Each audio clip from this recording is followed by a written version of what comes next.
Hi friends, in Planet Earth Dating, it's Tuesday, August 6, 2019. In both the Lynn life and the Jamie body mind, the authorized souls remain only child, souls from the deeper, denser dimensions, and all other souls from all other dimensions, as long as the souls are already living by the many rules already given to the Search for Truth community by wiser minds above all of us. We know that the foundational assignment is to be a portal from the higher dimensions into these denser dimensions. That's true. That's been the assignment for decades now. And we also know that asking questions with real curiosity can be a way to reopen portals that have closed or open portals that have not yet opened. That's true. And so we would really like to ask some questions with real curiosity. Would that be acceptable to you guys? That feels like a yes, Yeah, and it an does. opening. I feel the opening. And we have two categories of questions from viewers who are participating in the YouTube experiment. That's true. One of those questions came in from email, it's a YouTube viewer, but the question came by email. It's this one. The question came by email. And then there's another question that just came in within the last 24 hours that seems to interact with the emailed question really well.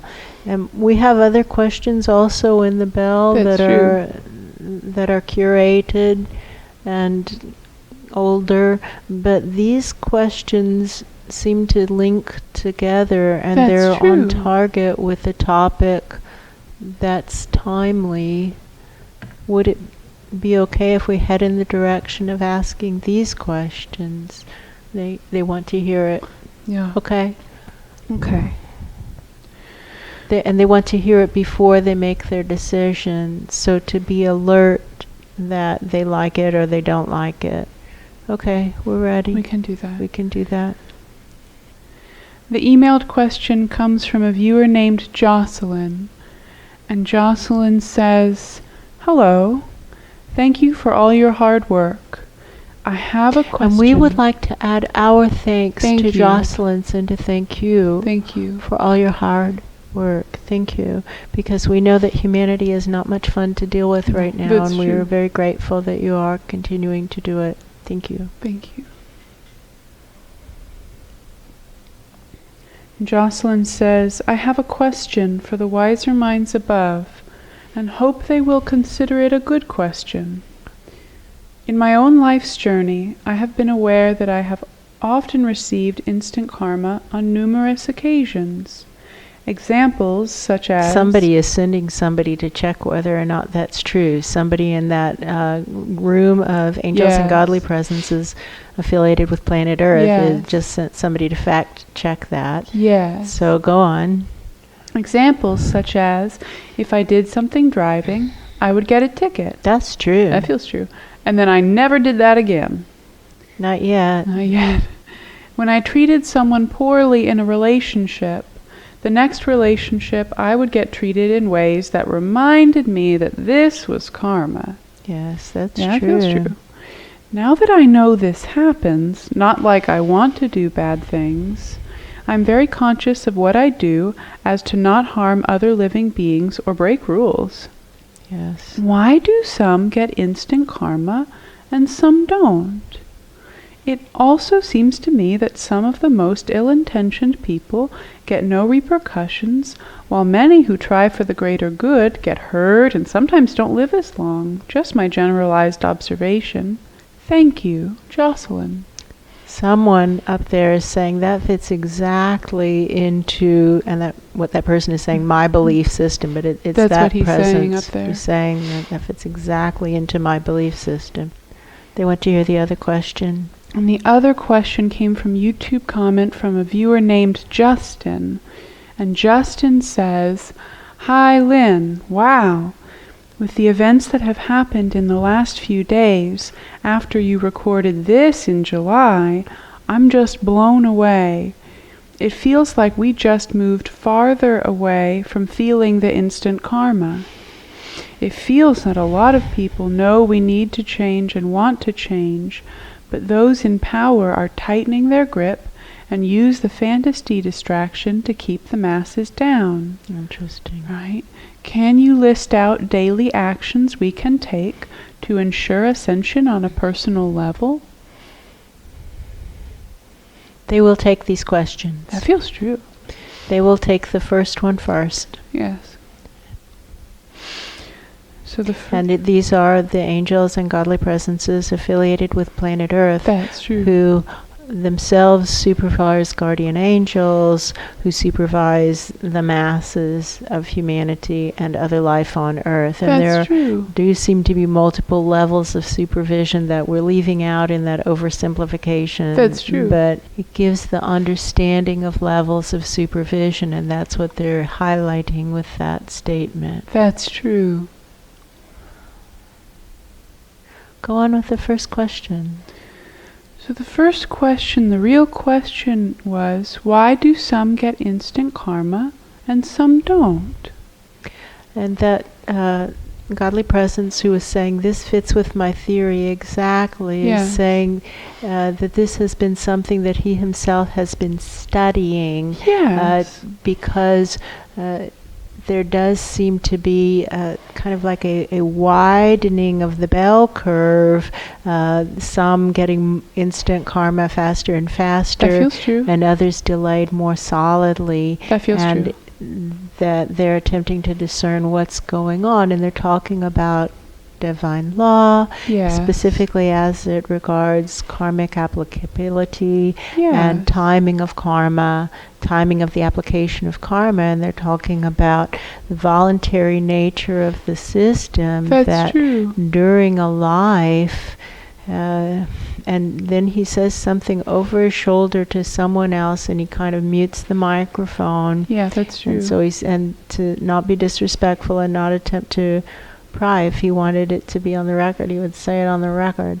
So he says something over his shoulder, muted, and then kind of turns the microphone back on and says, the way things stand right now, if anybody wants instant karma, they have to ask for it.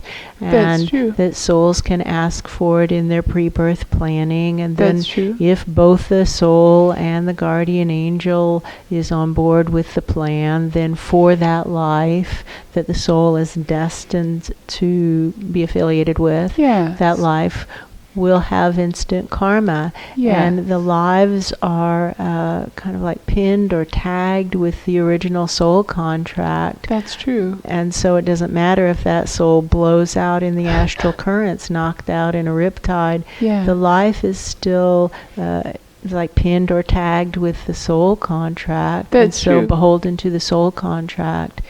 And so what we find, this is what this presence is saying, what we find, and he feels sad about this, is that good quality souls want their karma instantly. They want to know. They want their feedback instantly. Let me know if I'm messing up. Let me know if I'm doing what you want.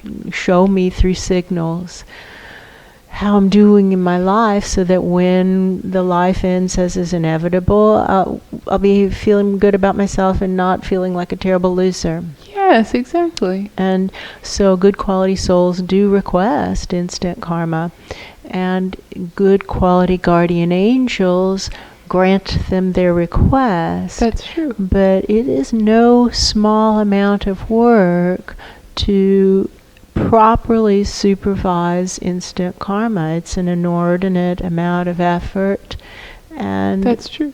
And many guardian angels are afraid of making mistakes. Oh, yeah. And it's not from bad intent or laziness, although that category exists. And he's kind of making a move to push that aside, like that's a separate problem and we need to address that separately. Yes. But let's take the well-intentioned, hardworking guardian angels who really want to help a life fulfill its destiny. Yes. And they're well aware that they make mistakes, as do we all, in interpretation, especially interdimensionally. Good-hearted interdimensional misidentification is rampant. That's true. And it's hard to tell what's going on. Oh, there's my guy. My guy had on a maroon shirt this morning. What? He just did some bad thing. Well, Smite. Smite him. That's Smite true. him. And then you find out, oh, it was somebody else wearing a maroon shirt. Oh, sorry. And that can happen a lot. Oh, yeah. And so many guardian angels are really aware that if they misapply karma, that their own karmic records become involved. And if That's they true. just smote a maroon shirt wearer because of an error, then their karmic record is then involved, and they shall be smoten Exactly. equally. That's And right. they don't want to do that. They don't want to take that risk. They want to play a safer game.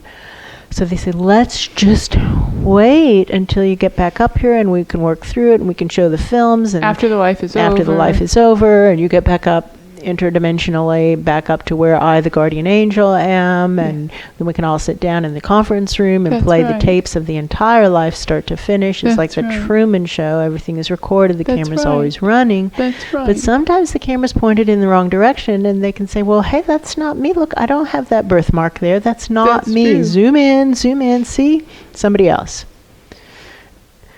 Whoops, Oh. we lost him, That's right. right? That's right. So it's understandable why many guardian angels don't want to go through that effort.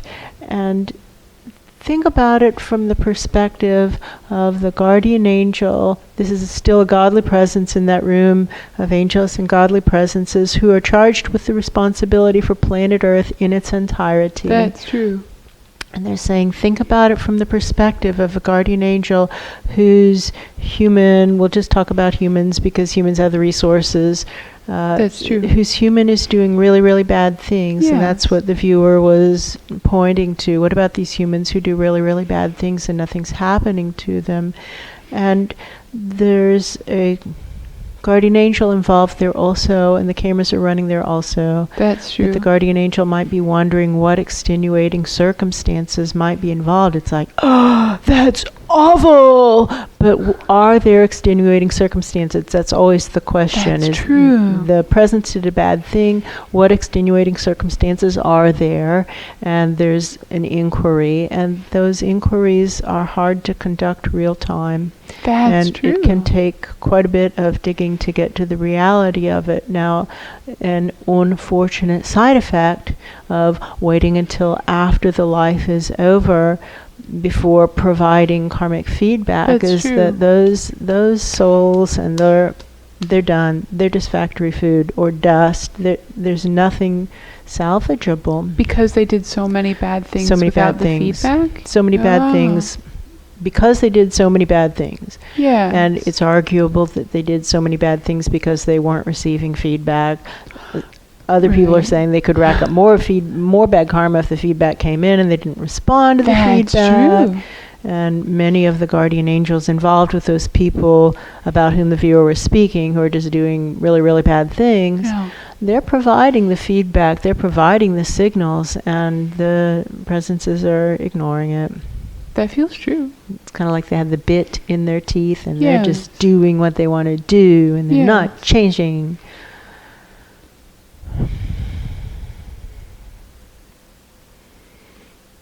And so their guardian angels are usually trying to help them without hurting their own record, and they don't want to make a situation worse, and That's they're true. afraid of making it worse. That's And so true. they are aware that their presence did not request instant karma, and they don't want to make it worse by starting to employ instant karma, and then we get a real bit in the teeth, runaway horse, and now it's Right. really obvious that the person is just completely out of control.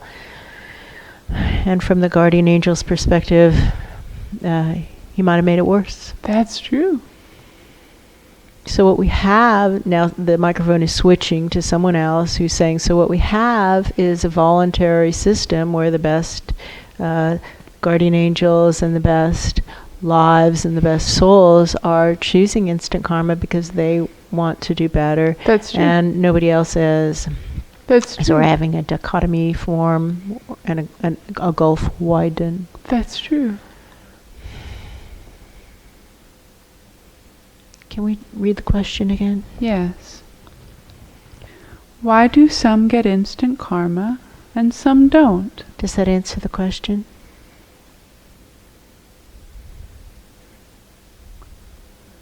Well, the portal's open and it's very quiet. The portal's open and it's very quiet, and there is an obvious follow-up question of how's this system resolved on other planets with these levels of dysfunction? On other planets with these levels of dysfunction, how do they handle this situation of karmic applicability, timing of karmic applicability? How do they do it on other planets with these levels of dysfunction?